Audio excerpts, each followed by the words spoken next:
Nashik TCS धर्मांतर प्रकरणातले फरार मास्टरमाइंड निदा खानला अखेर 45 दिवसांनी बेड्या। एमआयएम नगरसेवक मतीन पटेलांकडून निदाला आश्रय, तर माजी आमदार इम्तियाज जलील यांच्याकडून आरोपीची पाठराख।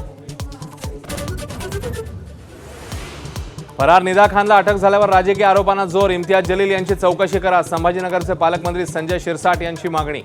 तर पालकमंत्री तपास अधिकारी आहेत का, जलील यांचा पलटवार।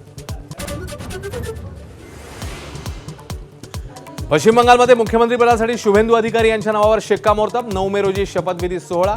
तर घुसखोरांना रोखण्यासाठी राज्याच्या सीमांना तटबंदीसारखं मजबूत करणार, अमित शहांनी ठणकावलं।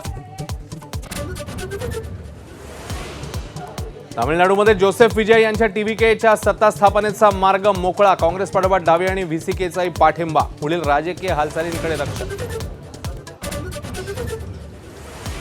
पायधुणीतल्या चौघांच्या मृत्यू प्रकरणामध्ये पुन्हा नवा ट्विस्ट।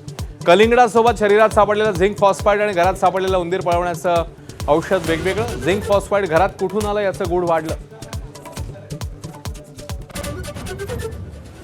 10वी एसएससी बोर्डाचा निकाल यंदा 2% घटला, मात्र यंदाही मुलींची बाजी। 179 विद्यार्थी।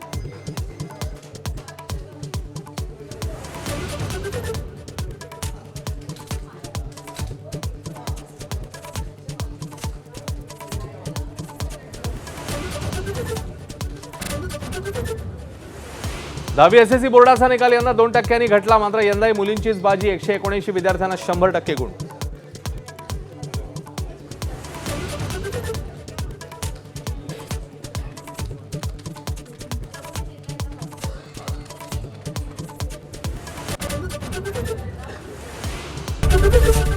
एबीपी माझा, उघडा डोळे बघा नीट।